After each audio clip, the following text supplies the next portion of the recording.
Bueno, continuamos ya con la última conferencia antes de ir a comer. Y en este caso nos la va a dar la doctora Inmaculada Vivas, profesora de la UNED, que nos conocemos también hace mucho tiempo y también hemos hecho muchas cosas conjuntas, también con Antonio, que te dejamos hablar de vez en cuando, lo es ahora.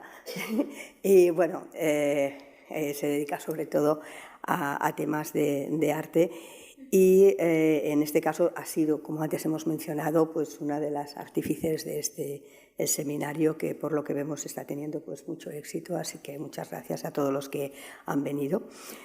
Y en este caso nos va a hablar sobre expolio y souvenirs de lujo, la difusión del arte egipcio funerario y su falsificación en los siglos XIX y XX. Bueno, yo les dejo con ella y gracias. Bueno, muchas gracias, Esther, por la presentación. Como decía la doctora Pons Mellado, yo voy a hacer una especie de ponencia mix.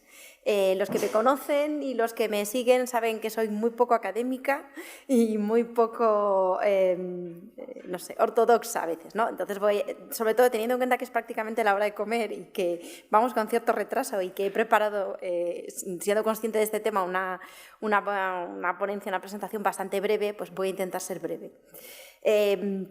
En la terminología de expolio, que pongo entrecomillado y sin ninguna maldad, ¿no?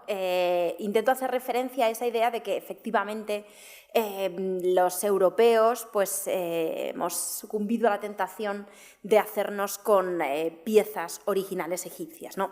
En estos últimos días, preparando y terminando la presentación, he leído un libro en francés y me encanta porque los franceses lo dicen todo tan fino y tan bonito. Entonces decían algo así como depredación, yo no sé francés, ¿no? Pero entonces me ha parecido mucho más poético. Digo, si lo hubiera sabido hubiera cambiado ese término, ¿no? Esas piezas de arte egipcio originales, que no falsas, son una especie de souvenirs de lujo, ¿no? Que efectivamente hoy día, afortunadamente, ya no es posible sacar de Egipto, pero que en esos momentos constituyen un elemento absolutamente legal. Quiero decir, a veces nos rasgamos las vestiduras pensando de, bueno, ¿cómo? Bueno, es que era perfectamente legal, ¿no? De la misma manera que yo puedo ir a Sudamérica y comprar un souvenir, pues ellos compraban esas piezas de manera legal, ¿no?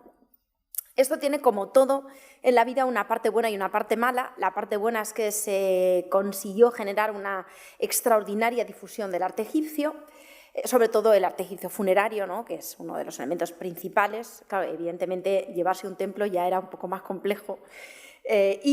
También la parte negativa de lo que es la falsificación de ese arte egipcio, que se da sobre todo en los siglos XIX y XX.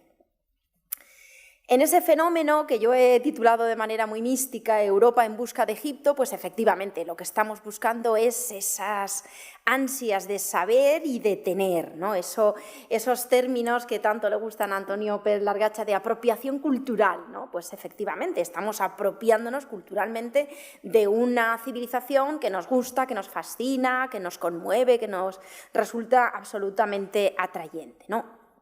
En ese contexto, sobre todo de esos primeros viajeros, y aquí no me puedo resistir a la tentación de traer esas fantásticas imágenes de David Roberts, esa imagen mítica, romántica, maravillosa, que está, digamos, en el germen, ¿no?, de esa egiptomanía. Quiero decir, egiptomanía, dicho en el sentido más amplio de la palabra, ¿no?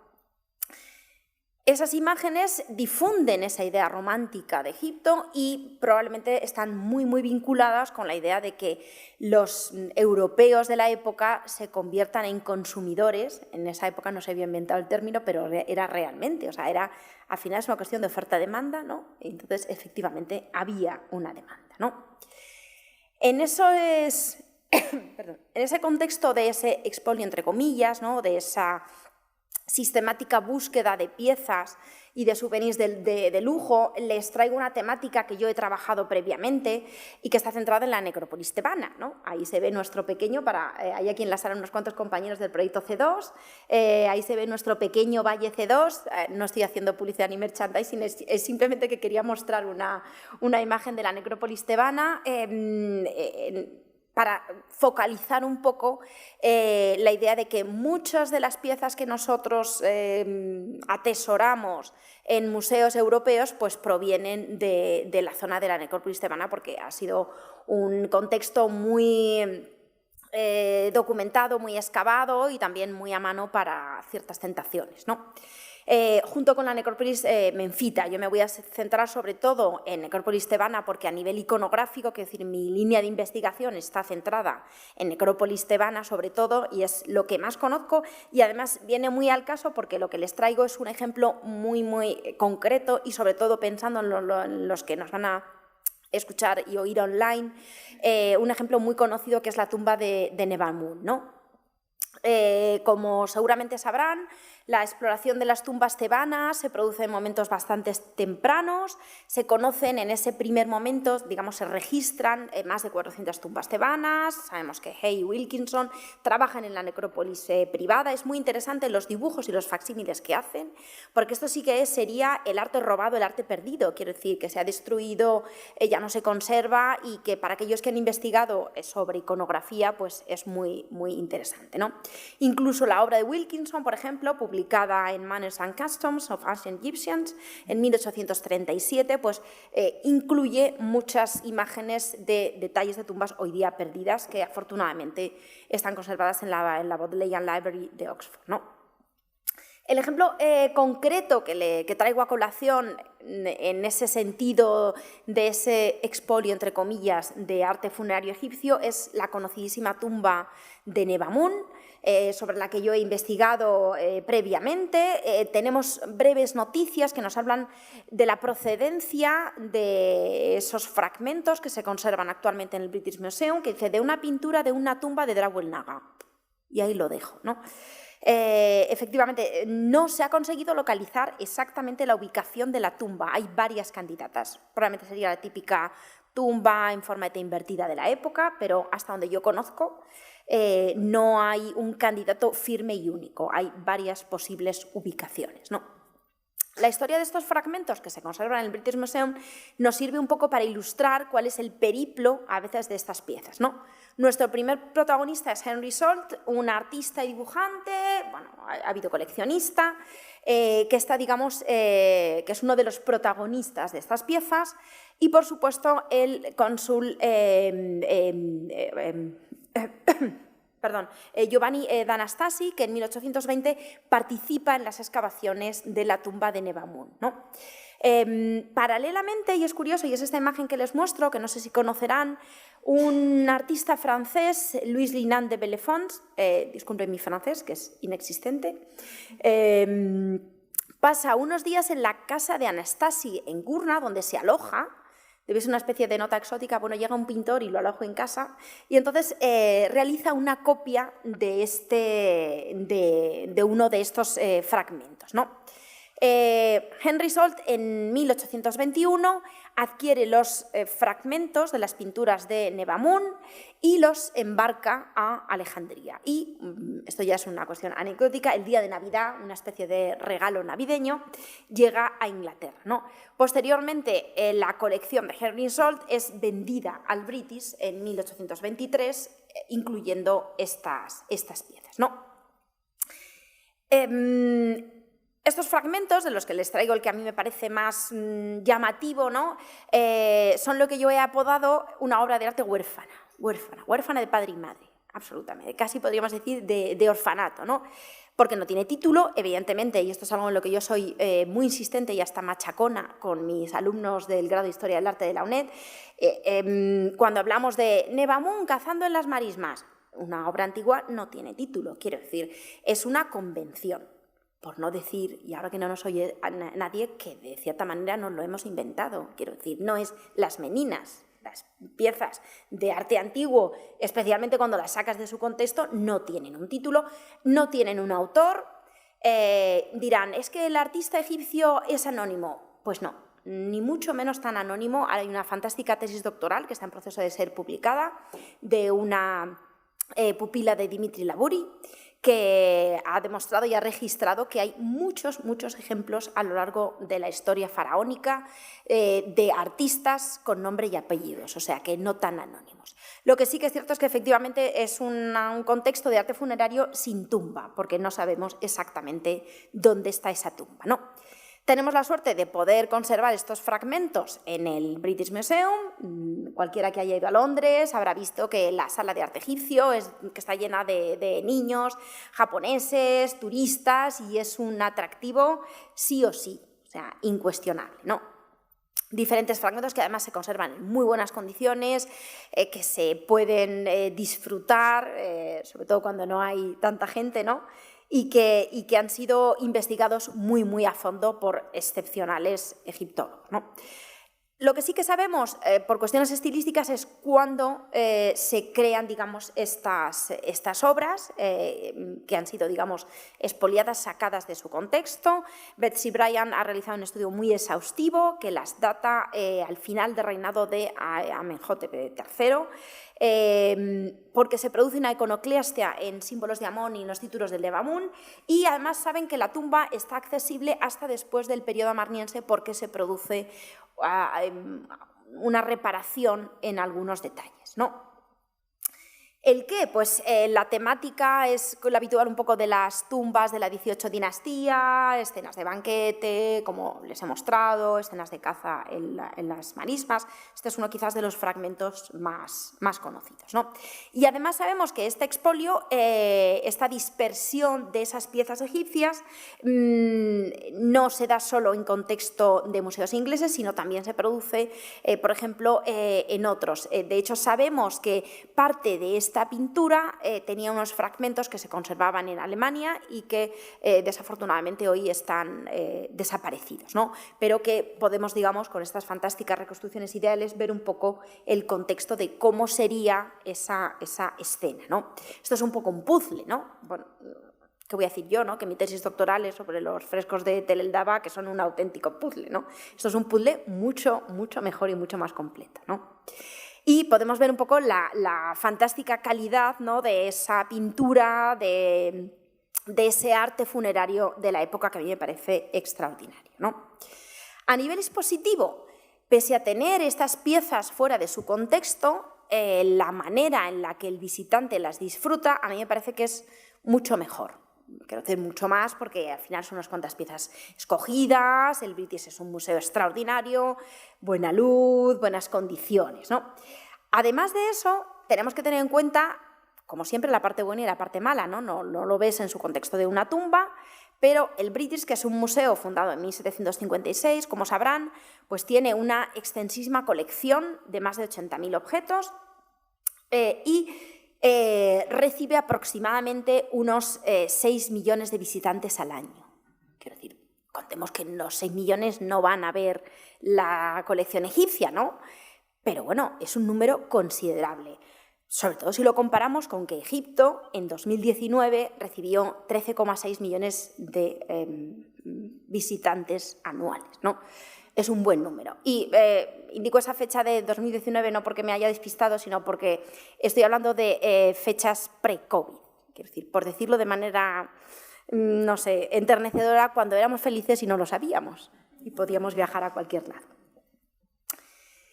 Y pasamos al bloque, al núcleo de esta ponencia, que es el tema de la falsificación, ¿no? El arte del engaño, que es de manera poética un poco como podríamos describir, ¿no? Aquí voy a hacer una reflexión teórica, ¿no? Y es algo en lo que yo normalmente paso de puntillas, pero tengo ciertos colegas en el proyecto CEDOR, especialmente uno senior, que me remarca la importancia de profundizar en el marco teórico, ¿no? Y que ha casi patentado el método de fichitas y la elaboración sistemática de notas y de cómo reflejar, digamos, esa lectura y ese marco teórico en una investigación, ¿no? Para esto, sobre todo, me he basado en una publicación de un coloquio que les traigo aquí en imagen, imitaciones, copias y falsos en el contexto del Egipto faraónico y del Oriente Antiguo. El prólogo de esta publicación, que es excelente y se la recomiendo, realizado por Grimal, dice: la reflexión sobre lo falso, la imitación y la copia ha entrado muy recientemente en la egiptología.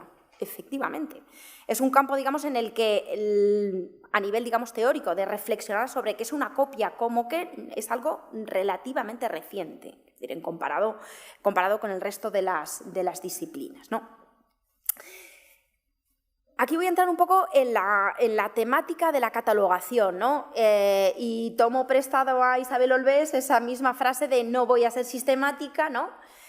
Sino lo que voy a es intentar dar unas cuantas pinceladas de qué entendemos por falso, ¿no? Podemos, sobre todo relacionado con la temática de este seminario, que va un poco, digamos, desde el siglo XVIII hasta nuestros días. En el Renacimiento ya se crean piezas para decorar espacios, también en el siglo XIX. Tenemos falsos que no tienen nada que ver con esta cuestión, sino que son tal cual, productos que se vendían a los turistas, y también reproducciones con fines didácticos, ¿no? En museos alemanes, sobre todo esto sí que se ha investigado mucho más, cómo realmente se hacían réplicas, digo alemanes porque es uno de los casos que he investigado, igualmente que en museos italianos, ¿no? Y además tenemos que distinguir entre falsos modernos y falsos antiguos, ¿no? Sobre todo en el mundo romano, y de esto sabe mucho mi colega David Ojeda, pues la falsificación se hace pero con un interés y un deseo más de emulación. Quiero decir, no estoy intentando venderte nada que no sea, sino lo que quiero es emular ese arte egipcio, ¿no? Todas estas cuestiones las recoge Gaber en su artículo de esta publicación, de este coloquio.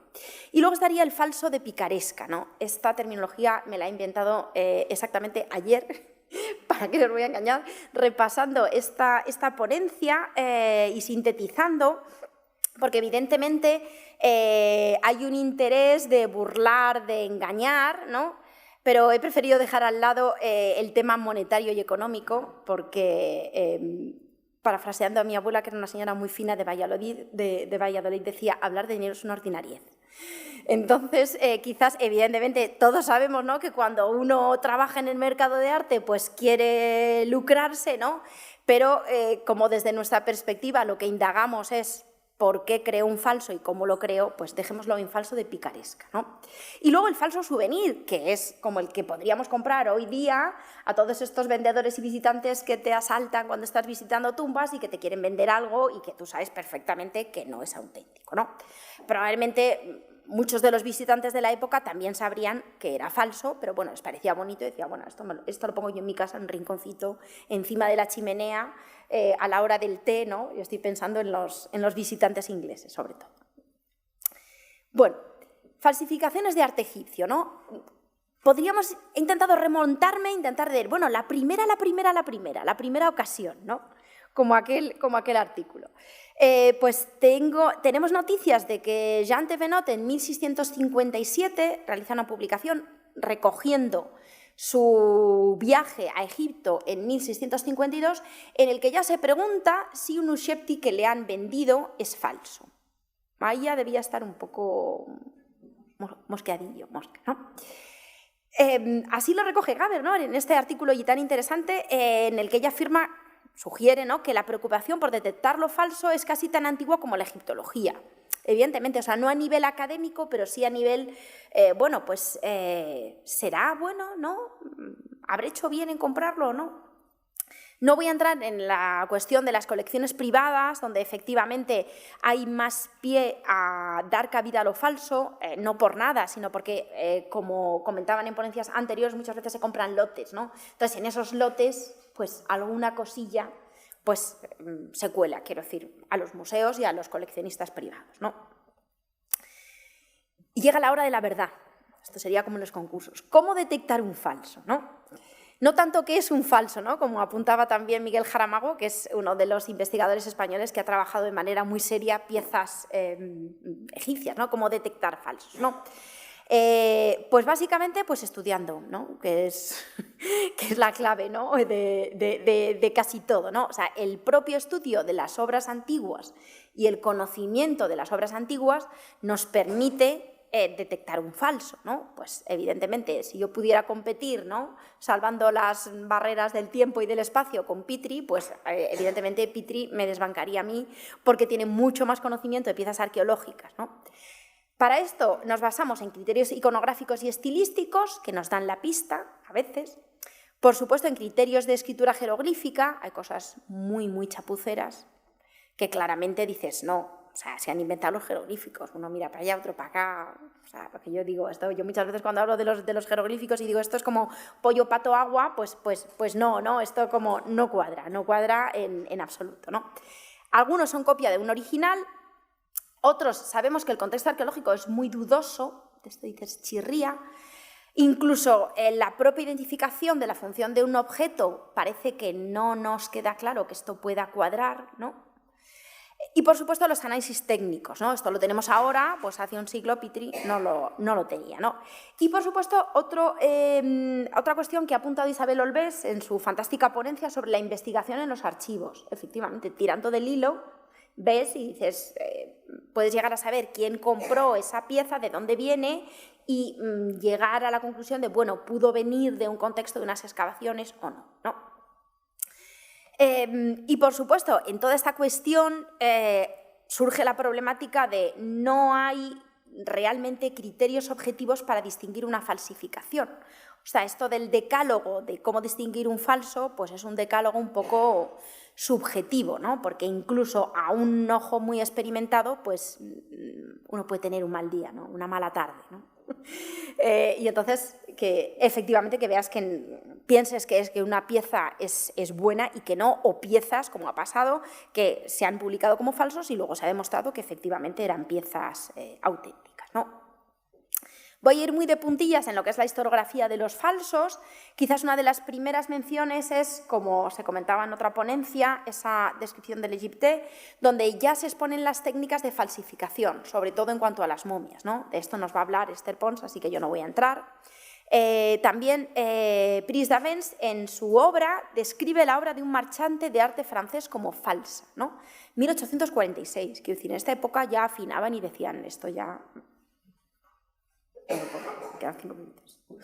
Bueno, y en 1912 una publicación que ya ha mencionado Isabel Olbés sobre los falsos, ¿no? Los estudios sobre falsos de picaresca se los menciono ahí muy brevemente, Kunin, Dannenfeld, Magnani y Fischer del 2005. Y vamos al grueso de la exposición, sobre todo porque me quedan 5 minutos, no me lo puedo creer, sobre los falsos. No, 2 minutos no.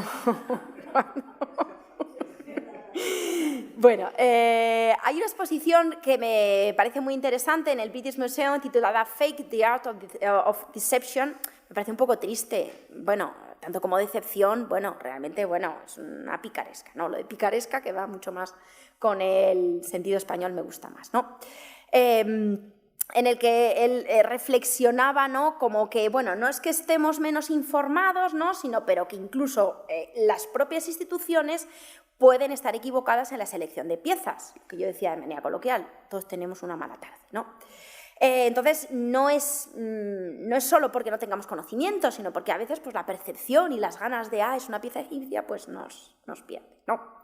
Eso me ha parecido muy curioso y no me resisto a mostrárselo. Es una especie de concurso de un museo de Escocia, de Monrose, de estas cosas que uno encuentra trasteando en internet, que es como real o réplica. ¿Es bueno o no? Me ha parecido divertidísimo porque esto era parte de la faceta didáctica de este museo, ¿no? Y les muestro algunos falsos. Y voy a ser muy rápida, prometido. Que es una pieza que a mí me encanta, una escultura de Tetisheri que hemos venerado como ese tipo de escultura de 17 y 18 dinastía, nuestra Tetisheri que tanto queremos, esas mujeres fuertes de la 17 y 18 dinastía, pues que ahora el British Museum claramente, y lo dice sin tapujos en su web, es falsa, ¿no?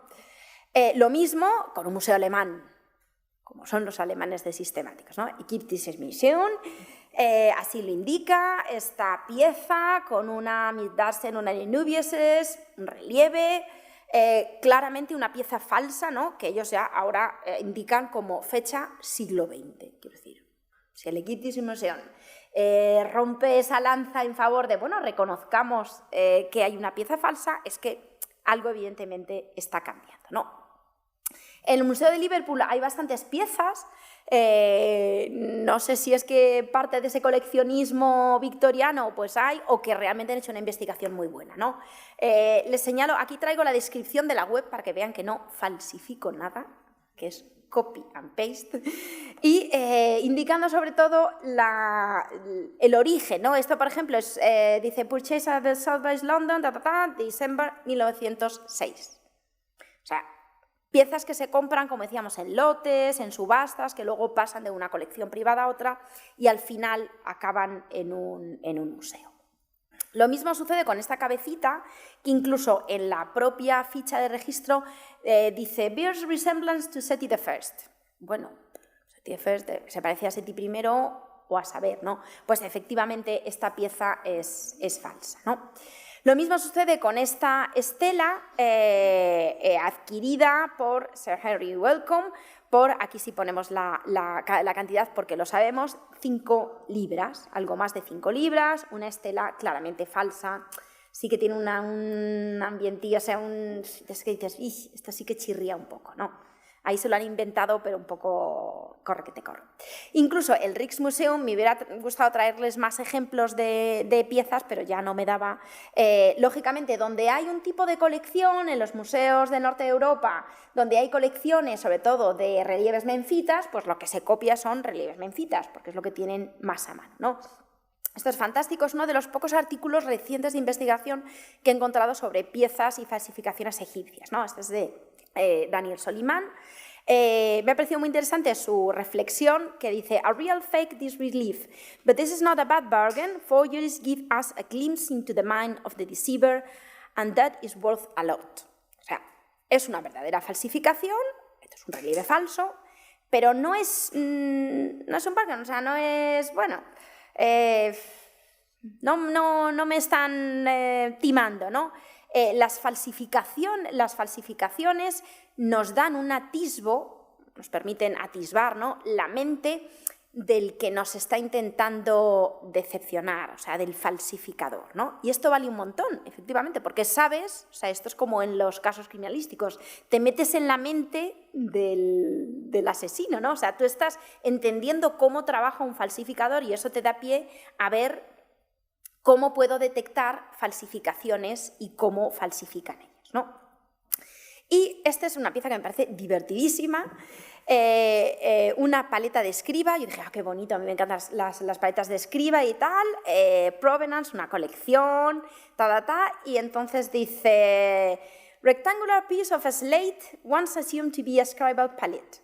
Pensaba que una paleta de escriba, dice but, y aquí viene Petrie, identified by Professor Flinders Petrie as a support for a barometer.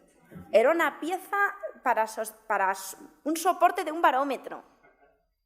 Que dice, ¿pero cómo? O sea, si es que esto no se parece. Bueno, pues esto que lo pasas, se lo vendes, entra en una colección, bueno, entraría en un lote. Esta me ha parecido divertidísima, divertidísima.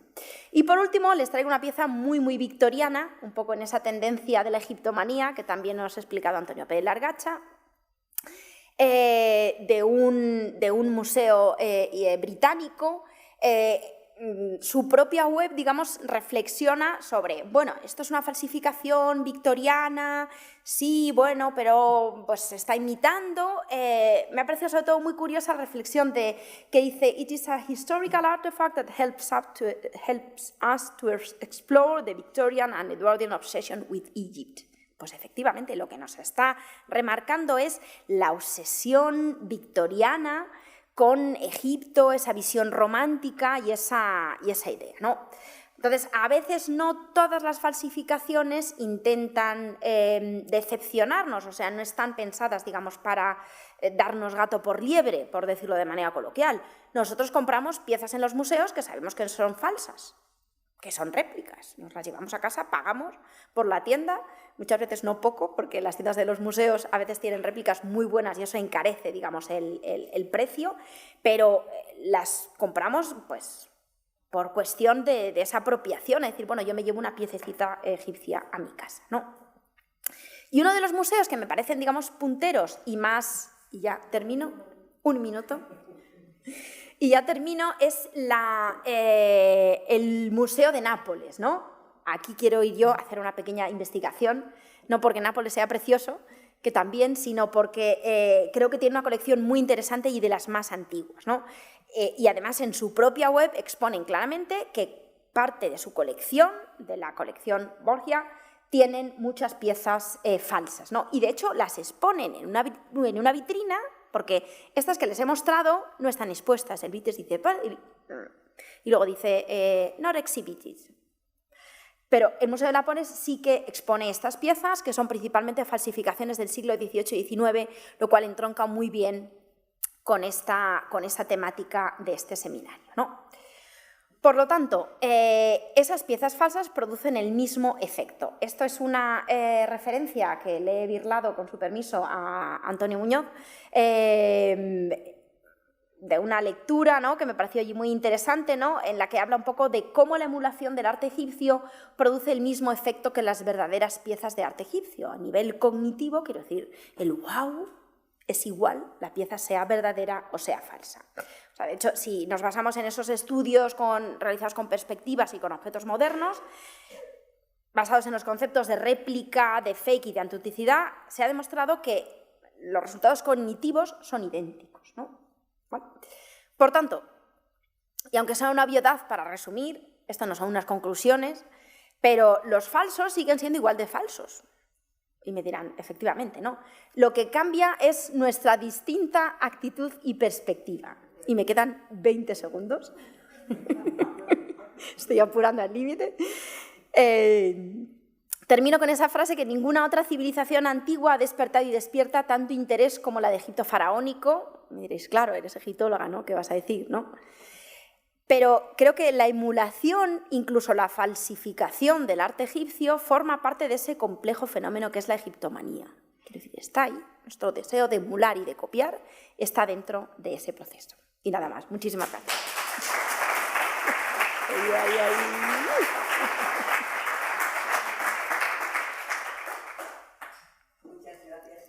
Gracias. Lo del reloj de arena. Ahora lo entienden, ¿verdad? Pues esto. Qué Pero mala si alguien fama. tiene alguna pregunta. Hola. Bueno, muchas veces en las excavaciones encontramos piezas que las ves y dices, si estas me las quieren vender, son falsas, porque son rarísimas. Pero bueno, no es esto. Aquí incluso en el museo hay una colección, yo estoy trabajando con Eusebtis, hay una colección de Eusebtis que están dados muchos como falsos, como que no se sabe muy bien lo que son, estos son de barro, oscuro, tal. Bueno, pues sí, son falsos o no se han estudiado. Resulta que cuando se hizo aquí la exposición de Marruecos, uno de estos Eusebtis, idéntico a los que tenemos en el Museo Arqueológico Nacional, procedía de una tumba en Marruecos y lo fechaba en época romana. La tumba. Entonces yo me puse en contacto con Javier Uriach, porque yo al ver la exposición dije, bueno, pero si yo sí me lo con un cartucho de Menge Perra, el de abajo, que también. Entonces me puse en contacto con Javier, le digo, oye, mira, que es que para mí este Eusebtis es falso. Y de aquí dice que lo han encontrado, es verdad, en una tumba. Y entonces dice, anda, por Dios, pues fulano de tal, es que no me acuerdo en este momento del nombre, él lleva diciendo años que estos son pseudo-Eusebtis, es decir, que se han hecho en época romana, copiando los antiguos, poniendo el cartucho de Tutmosis III, el Menge Perre, y que luego, o sea, que hay que tener mucho cuidado con todos esos Eusebtis que creemos que son falsos, porque hay algunos que pueden ser auténticos, y estaban encantados. Mándame una foto, por favor, le mandé toda la documentación. Y creo que puede ser interesante, pues, tenemos el catálogo aquí y ver un poco si algunos de esos se parecen, pero es que se parecen mucho a esos que en muchos sitios se dan como falsos. Y entonces, bueno, decirlo porque... Sí, muchas gracias, Mari Carmen. Efectivamente, yo sí que he leído, y es de las pocas cosas que se han hecho recientes, es sobre estas falsificaciones de Eusebtis. O sea, los Eusebtis son un elemento muy pequeñito, va y viene, se mete ya en un bolsillo y vuela con cierta facilidad. Y efectivamente, ahí se ha investigado, en ese caso serían, por así decirlo, falsos Eusebtis romanos. Porque, claro, es ya un poco rizar el rizo, o sea, efectivamente se copian, ¿no? Y eso sí que se ha detectado.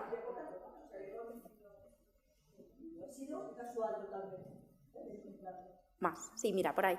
Miguel.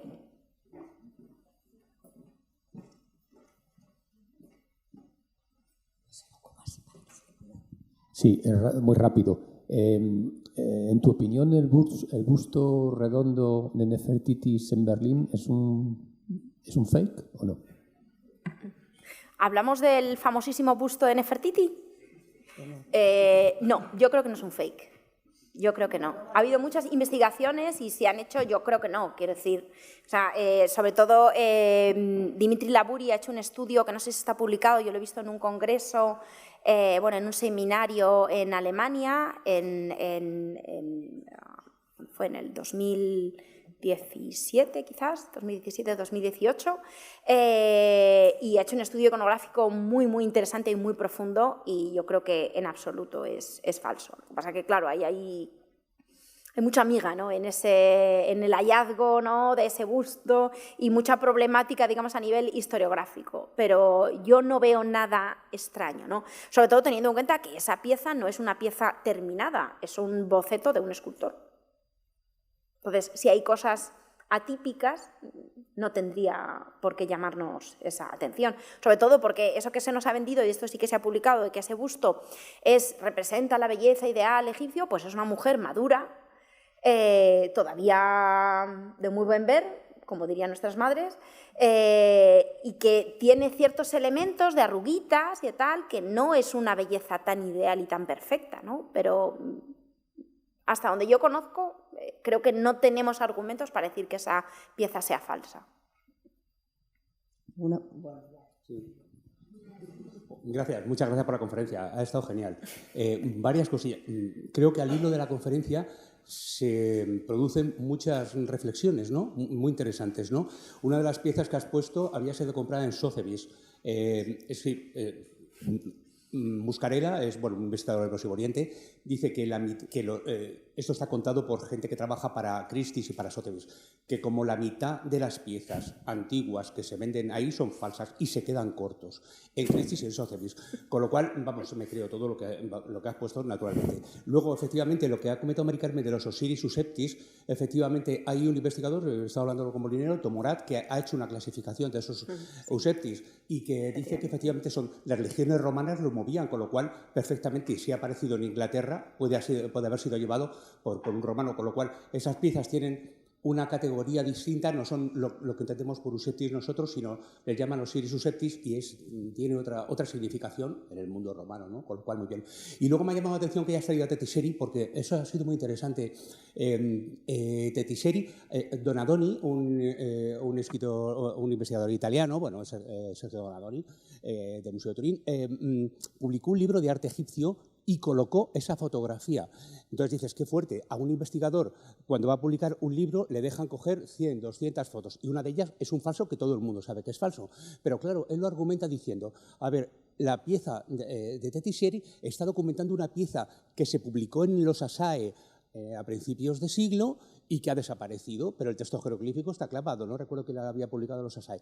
Con lo cual, lo que tenemos aquí es una pieza copiada que nos está dando la información de la que ha desaparecido. Esta pieza efectivamente es falsa, pero el texto jeroglífico es clavado porque estaba copiado los Asae, con lo cual tenía lógica que Donadoni la pusiera ahí, porque efectivamente está documentando finales de la dinastía XVII y está súper interesante, ¿no? Con lo cual, a veces los falsos, o lo que llamamos falsos, y luego la idea que has dicho de la emulación me ha parecido muy, muy interesante.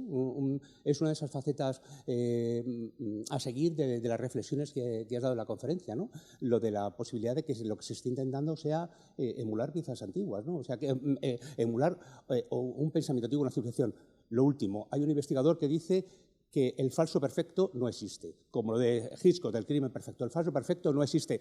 El problema es encontrarlo en nuestra época. Si van a tardar un siglo, nosotros no vamos a seguir creyendo que es auténtico. Muchísimas gracias, Jaramago, por todos los comentarios que me parecen muy, muy, muy acertados. Efectivamente, o sea, que Donadoni, que es una institución a nivel arte egipcio, incluya una pieza como la de Tettiseri, que hoy sepamos que sea falsa, ¿no?, y que él conscientemente ya tuviera sus dudas, pues me parece significativo. Pero bueno, yo dirigí una tesis doctoral de Olga Navarrocía, en la que precisamente tú nos echaste un cable con piezas muy, muy, muy, muy complejas. sobre falsificaciones presentes en el conjunto de una colección egipcia. Es muy complicado. Y detectamos, la doctoranda detectó una pieza que efectivamente era una copia de un original que se había publicado y que el falsificador, o sea, hay falsificadores muy, muy buenos, o sea, de los de matrícula de honor, o sea, efectivamente. Pero yo creo que es interesante no reflexionar sobre ese proceso. Así que muchas gracias. Sí, yo al hilo de lo que comentaba Miguel, hacer una reflexión, que lo has comentado también al principio de la intervención, y es que, aunque tu abuela no quiera hablar de dinero, hablar de falsos intrínsecamente es hablar de dinero, es decir, el concepto de falso solo puede ser mencionado cuando hablamos de un engaño a través de un intercambio monetario. Si no, deberíamos estar hablando de imitaciones, de emulaciones, y en ese sentido, cuando hablamos de todas estas piezas, es decir, una pieza que se produce en el siglo XVII, en el XVIII, para un lord inglés, él no la compra como falsa, la compra como una forma de emulación porque es un bien de prestigio social. Eso es lo que Norbert Elias, en su proceso de la civilización, habla de la innovación y de la emulación como un proceso de desarrollo cultural. El término falso es un concepto puramente contemporáneo de los últimos 100 años quizá, relacionado precisamente con el intercambio monetario a partir de esas piezas. Antes yo creo, en mi opinión, que deberíamos estar hablando de otro tipo de conceptos para referirnos a piezas creadas fuera del periodo faraónico, pero que no están intentando engañar a nadie, sino simplemente es un proceso de emulación con un bien de prestigio social. Totalmente de acuerdo. O sea, hay una distinción en emular, ¿no? y hacerse una réplica para el jardín, que sabe que es falsa, y en el me han vendido una pieza dudosa y me la han colado, efectivamente. Y ese interés monetario es, quiero decir, básicamente porque el falsificador no vive del aire, ¿no? Y tendría que pagar su alquiler.